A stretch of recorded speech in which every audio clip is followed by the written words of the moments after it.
നമസ്കാരം. ശബരിമലയിലെ സ്വർണ്ണക്കൊള്ളയുമായി ബന്ധപ്പെട്ട കേസുകളിൽ പ്രത്യേക അന്വേഷണ സംഘത്തിന്റെ പ്രവർത്തനം വലിയ ചോദ്യചിഹ്നങ്ങൾ ഇപ്പോൾ ഉയർത്തുകയാണ്. കാരണം ഒന്നല്ല, തുടർച്ചയായിട്ടുള്ള പല ഘട്ടങ്ങളിലും കോടതിയിൽ നിന്നുള്ള കടുത്ത വിമർശനങ്ങളാണ് അന്വേഷണ സംഘം നേരിടുന്നത്. ഒരു പ്രത്യേക അന്വേഷണ സംഘം രൂപീകരിക്കുമ്പോൾ അത് തികച്ചും നിഷ്പക്ഷമായിട്ടും അതോടൊപ്പം തന്നെ കൃത്യമായ തെളിവുകളുടെ അടിസ്ഥാനത്തിലും ആയിരിക്കണം പ്രവർത്തിക്കേണ്ടത്. എന്നാൽ ശബരിമല സ്വർണ്ണക്കൊള്ള കേസിൽ അത്തരമൊരു ജാഗ്രത പോലീസിന്റെ ഭാഗത്തുനിന്ന് ഉണ്ടാകില്ലെന്ന നിരീക്ഷണമാണ് കോടതി പങ്കുവയ്ക്കുന്നത്. മുഖ്യമന്ത്രിയുടെ ഓഫീസിൽ നിന്നുള്ള അദൃശ്യമായ ഇടപെടലുകൾ ഈ അന്വേഷണത്തെ സ്വാധീനിക്കുന്നുണ്ടെന്ന പ്രതിപക്ഷ ആരോപണങ്ങൾക്ക് അടിവരയിടുന്ന രീതിയിലാണ് നിലവിലെ സാഹചര്യങ്ങൾ ഇപ്പോൾ മുന്നോട്ട് പോകുന്നത്. ശബരിമല സ്വർണ്ണക്കൊള്ളയുമായി ബന്ധപ്പെട്ട രണ്ട് പ്രധാന കേസുകളിലും മുഖ്യപ്രതിയായ തന്ത്രി കണ്ഠരര് രാജീവർക്കെതിരെ കൃത്യമായ തെളിവുകൾ ഹാജരാക്കുന്നതിൽ SIT പരാജയപ്പെട്ടുവെന്ന് കോടതി ആവർത്തിച്ച് വ്യക്തമാക്കിയിട്ടുണ്ട്. കട്ടളപ്പാളി കേസിലും ദ്വാരപാലക ശില്പ കേസിലും തന്ത്രിയുടെ പങ്ക് സംബന്ധിച്ച് അന്വേഷണ സംഘം ഉന്നയിച്ച വാദങ്ങൾക്കൊന്നും വേണ്ടത്ര നിയമബലം ഇല്ലെന്ന് കോടതി നിരീക്ഷിച്ചു. അന്വേഷണം ആരംഭിച്ച് 4 മാസങ്ങൾ പിന്നിട്ടിട്ടും നഷ്ടപ്പെട്ട സ്വർണം കണ്ടെത്താൻ കഴിയാത്തത് അന്വേഷണത്തിന്റെ പരാജയമായാണ് വിലയിരുത്തപ്പെടുന്നത്. സാധാരണ ക്രിമിനൽ കേസുകളിൽ കാണിക്കുന്ന വേഗതയും ജാഗ്രതയും ഈ വിഷയത്തിൽ കാണിക്കാത്തത് ബോധപൂർവമാണോ എന്ന സംശയവും ഉയരുന്നുണ്ട്. ഒരു ക്രിമിനൽ കേസിലെ പ്രതിയെ അറസ്റ്റ് ചെയ്ത് 90 ദിവസത്തിനുള്ളിൽ കുറ്റപത്രം സമർപ്പിക്കേണ്ടത് നിയമപരമായിട്ടുള്ള അനിവാര്യതയാണ്. ഇത് ചെയ്തില്ലെങ്കിൽ പ്രതികൾക്ക് സ്വാഭാവിക ജാമ്യത്തിന് അർഹതയുണ്ടാകും.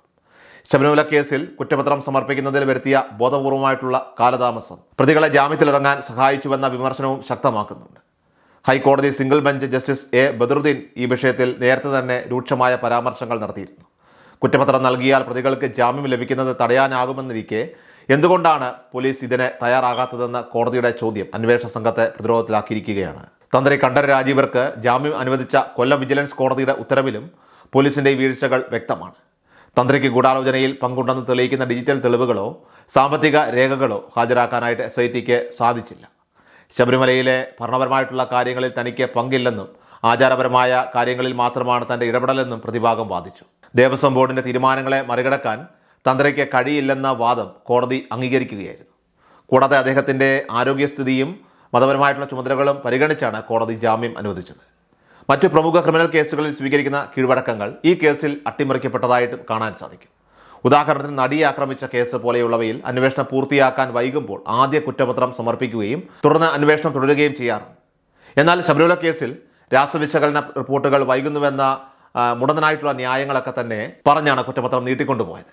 സ്വർണ്ണക്കൊള്ളയുമായി ബന്ധപ്പെട്ട ശാസ്ത്രീയ തെളിവുകൾ ശേഖരിക്കുന്നതിലും മുൻഗണനാക്രമം നിശ്ചയിക്കുന്നതിലും അന്വേഷണ സംഘത്തിന് വലിയ പാളിച്ചകൾ സംഭവിച്ചിട്ടുണ്ടെന്നത് ഹൈക്കോടതി നിരീക്ഷിച്ചു. അന്വേഷണ സംഘത്തിന് മേൽ മുഖ്യമന്ത്രിയുടെ ഓഫീസിന്റെ സമ്മർദ്ദമുണ്ടെന്ന ആരോപണം കോടതിയുടെ പരാമർശങ്ങളോടെ കൂടുതൽ ഇപ്പോൾ ചർച്ചയാവുകയാണ്.